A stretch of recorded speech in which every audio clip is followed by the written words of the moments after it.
안녕하세요. 사고치는 유튜버 김치샐러드입니다. 오늘은 마마투표 마지막 날입니다. 우리 별비님들 정말 아슬아슬한 상황이 되었는데요. 투표를 몇 시간 앞둔 상황에서 임영님 투표가 살얼음판을 걷고 있습니다. 그동안 우리 영시대 별비님들이 차곡차곡 쌓아온 열정이 유종의 미를 거둘 수 있도록 마지막 날까지 최선을 다해 주시면 좋겠네요.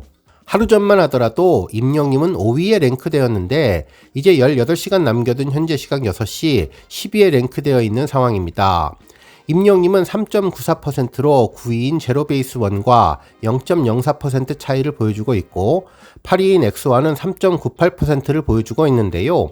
애가 타고 입이 바짝바짝 마르는 팬분들 많으실 것 같네요. 일단 지금까지 투표를 보면 수상권인 10위에는 랭크되었지만 11위인 트와이스와 0.49% 차이를 보이고 있어서 절대로 안심할 수 없는 상황입니다. 특히 스포티파이 투표도 적용됐기 때문에 조금 더 11위와의 격차를 벌려야 수상권에 오르게 될 것으로 보이네요. 정말 해외 팬들의 막판 투표가 뜨거운데요. 하지만 우리 영시대 별비님들의 저력도 놀랍고 대단하니 묵묵히 뿌리 깊은 나무 같은 뚝심과 열정을 계속 보여주면 좋겠습니다. 오늘 종합뉴스에서는 임영님 투표 소식을 포함해 유튜브 차트에서 모래알갱이가 역주행하고 있는 모습을 보여주며 일간과 주간 차트에서 약진을 하고 있다는 소식, 그리고 임영님의 여러 곡들이 차트 올킬을 달성하면서 다시 영웅시대가 도래했다는 히어로 존재감에 대한 칼럼 기사 내용 함께 전해드리겠습니다. 첫 번째 뉴스는 유튜브 소식입니다. 최근 유튜브 음악 차트 및 통계가 리뉴얼되면서 주간 차트는 물론 일간 차트 순위도 확인할 수 있게 되었는데요. 임영님의 모래알갱이 뮤직비디오가 수직 급상승을 달성해 주간 차트 4위는 물론 일간 차트 2위에 오르는 놀라운 존재감을 보여주었습니다. 이에 여러 언론사에서도 임영님의 모래알갱이가 유튜브 일간 인기 뮤직비디오 탑2에 올랐다며 관련 기사를 언급해 주었는데요. 역시 임영웅이라면서 자작곡 모래알갱이의 유튜브 차트 내에서의 대활약을 보도해 주었습니다. 실제 차트를 자세히 살펴보면 임영임의 모래알갱이는 전날 3위에서 한 계단 더 뛰어오르면서 2위를 차지했는데요. 현재까지 12주 차트인 기록을 이어가고 있네요. 한편 1위는 리그 오브 레전드 게임의 2023 월드 챔피언십 주제곡인 가츠가 올랐으며 2위인 모래알갱이에 이어 3위는 에스파의 드림, 그리고 4위는 임영임의 두오 다이가 올랐는데요. 이로써 일간 차트 탑5에 임영님의 두 곡이 오르는 차트 장악력을 보여주었습니다. 한편 이와 같은 일간 차트 성적으로 주간 차트에서도 놀라운 성적을 보여주고 있는데요. 11월 10일부터 16일까지 집계된 주간 인기 뮤직비디오 차트에서 임영님의 두오 다이는 지난주와 동일한 4위에 랭크되었습니다. 조회수는 53만 6,270회로 차트 지속기간은 6주 연속 기록을 보여주었네요. 한편 모래알갱이는 50만 4,825회 조회수로 지난주 6위에서 한 계단 더 상승해 5위에 랭크되었는데 일간 차트에 이어서 주간 차트에도 탑5에 두 곡을 올리는 힘을 보여주었습니다. 또한 임영님은 인기 아티스트에서도 놀라운 인기를 입증해 주었는데요. 탑10에 랭크되었습니다. 이로써 임영님은 198주 연속 기록을 달성하며 이제 곧 200주 연속 기록에 한 발 더 다가서게 되었습니다. 다음 뉴스는 투표 소식입니다. 스타 웹서비스 트로픽에서 11월 13일부터 19일까지 진행된 위클리 남성 가수 부문에서 임영님이 총 138만 8,460표를 득표하며 1위를 차지했는데요. 2위는 정동원, 3위는 진혜성님이 차지했네요. 특히 임영님은 2위와 2배 가까이 차이 나는 압도적인 표 차이로 1위를 기록하며 존재감을 입증해 주었는데요. 현재 임영님은 영시대 팬덤의 든든한 지원 속에서 각종 앙케이트와 랭킹 차트 1위를 이어나가고 있습니다. 다음 뉴스는 칼럼 소식입니다. 이번 모래알갱이 약진과 두오 다이 유튜브 차트의 힘을 보면서 얼마 전 한 언론에서 보도한 칼럼이 생각났는데요. 음원 차트 올킬, 다시 도래한 영시대라는 제목의 기사였죠. 그야말로 임영님의 두오 다이가 한 달이 지났는데도 빌보드는 물론 멜론 주말 차트를 석권하고 있으며 모래알갱이는 멜론과 지니 등 각종 스트리밍 서비스에서 상위권에 포진되어 있다는 것을 분석하는 내용이었죠.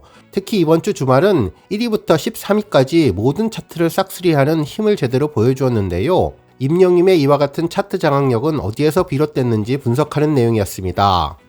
실제로 기사에 따르면 이 시대에 더 이상 국민가수나 국민가요라는 말은 존재하지 않는다며 큰 의미를 갖지 못한다는 말이 더욱더 정확할 것 같다면서 국민가수, 국민가요가 없다는 것은 무언가 잘못된 것처럼 보이지만 사실은 우리가 이제는 국민가수와 국민가요가 필요치 않은 세상에 살고 있기 때문이라며 이제 음악은 저마다 각자의 취향을 갖고 좋아하는 것을 즐기며 사는 것이 이상하게 여겨지지 않는다면서 현재 사회는 같은 음악을 즐기며 취향을 공유하고 공감하는 음악을 듣기보다는 자신이 좋아하는 음악을 듣는 것이 일반적이 되었다고 전했습니다.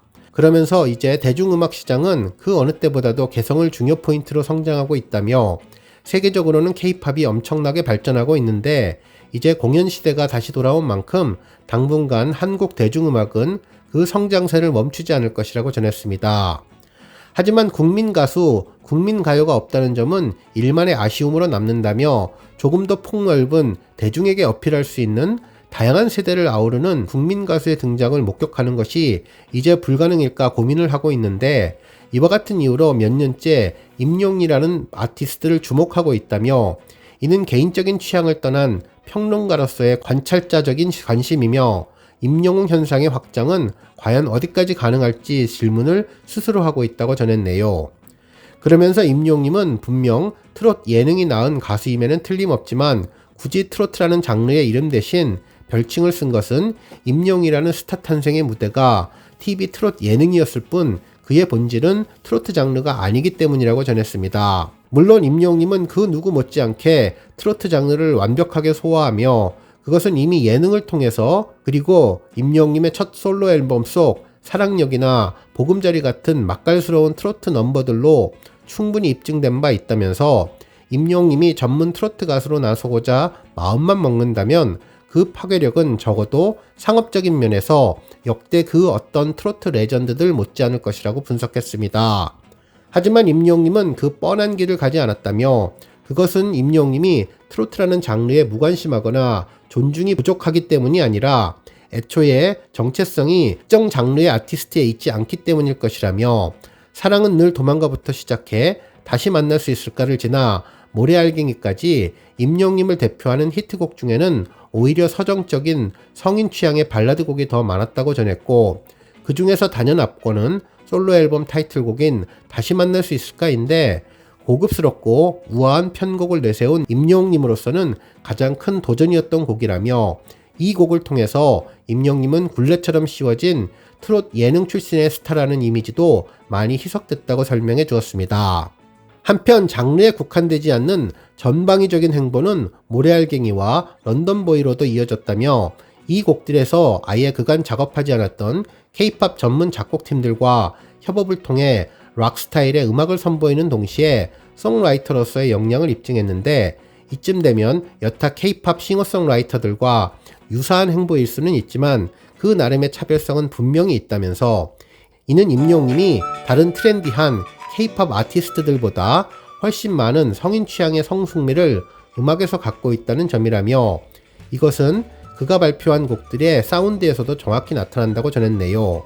실제로 대개의 트렌디한 팝이나 장르 음악들은 그 편곡의 형식미나 시그니처 스타일을 강조하기 위해 사운드를 강조하기 마련인데 임영웅님의 곡들은 사운드가 대단히 매끄럽고 무난하게 다듬어져 있다면서 그것은 필연적으로 임영웅님이 추구하고 있는 음악 스타일이 분명 성인 취향의 현대적인 팝, 영어로는 어덜트 컨템퍼러리에 초점이 맞춰져 있음을 의미한다고 전했습니다. 그러면서 이와 같은 선택에는 팬들의 연령대가 중요한 고려 대상이었음이 틀림없을 것이라며 임영웅님의 팬들은 기본적으로 장르 음악의 팬들이 아니면서 자극적인 K-팝 아이돌 스타일의 음악을 즐기는 사람들도 아니라며 그들에게 더욱더 중요한 것은 임영웅님의 따뜻하면서도 감성적인 목소리와 인간적인 매력인데 그것을 돋보이게 하는 데에서 지나치게 장르적인 편곡 기교나 도드라진 사운드는 도움이 되지 않는다고 설명해 주었습니다. 그러면서 임영웅님의 다양하지만 일관적인 음악 성향은 놀랍게도 EDM을 표방한 파격적인 신곡 Do or Die에서도 고스란히 드러났는데 이 곡이 갖고 있는 경쾌한 EDM의 박동감은 개인적인 감상용보다는 큰 아레나나 스타디움 관람에 어울리는 종류의 것으로 언뜻 생각해봐도 큰 공연장을 가득 메우는 임영웅 콘서트와 잘 어울리는 선택이라면서 많은 사람들이 이 곡이 가진 EDM이라는 장르의 정체성 그 자체에 관심을 기울이지만 그것은 다른 의미로 전해진 것이라고 분석했네요. 그러면서 임영웅 입장에서는 장르라는 것은 본격적인 예술적 탐구의 대상이라기보다는 대중에게 혹은 팬들에게 본인의 음악적 스타일을 다양하게 선보이려는 하나의 방편에 가깝다고 봐야 할 것이라며 이미 트로트, 포크, 팝, 발라드, 심지어 락 음악의 장르를 빌려 이 같은 의도를 지속적으로 드러낸 바 있고 결국 두 오어 다이는 다른 듯 유사한 또 하나의 임영웅표 노래가 된다면서 결국 임영웅님이 장르라는 점을 다시금 전했다고 설명해 주었습니다. 그러면서 앞선 국민 가수라는 개념에 대해 대형 가수 임영웅님에 대한 기대감을 표현한 바 있다며 지금까지 행보를 종합해 보건대 임영웅님의 접근 방식은 매우 일관적이며 명료하다고 전했습니다. 그러면서 50대를 주축으로 한 중장년층의 탄탄한 팬덤을 중심으로 그 핵심 청자들이 납득할 수 있는 취향의 범위 내에서 나름의 변화와 실험을 거듭하고 있다며 8살부터 100살까지 함께 즐기는 가수라는 표현도 있을 정도로 임영웅의 팬층은 현재 그 어떤 제도권 가수들을 통틀어도 가장 넓은 것이 사실이라고 전했네요. 그러면서 음악 대중에서 소외되어 온 중장년층은 이제 임영웅이라는 새로운 대형 스타를 통해 발라드와 트로트, 락, 심지어 EDM을 두루 즐길 수 있는 새로운 음악 대중으로 떠오르고 있다고 설명해 주었습니다. 오늘 뉴스 여기까지고요. 우리 영시대 별빛님들 김치 샐러드 채널 변함없이 방문해 주셔서 항상 감사드리고 앞으로도 더 건강하고 더 행복한 하루가 되시길 바랍니다. 그리고 영상 보고 공감하셨다면 잊지 말고 좋아요 버튼 꾹 눌러주시면 더욱더 감사하겠습니다. 앞으로도 더욱 열심히 임영웅님 소식 알차게 준비해서 다음 영상으로 찾아뵙겠습니다. 별빛 여러분 다시 한번 감사드리며 오늘도 좋은 하루 되세요. 건행!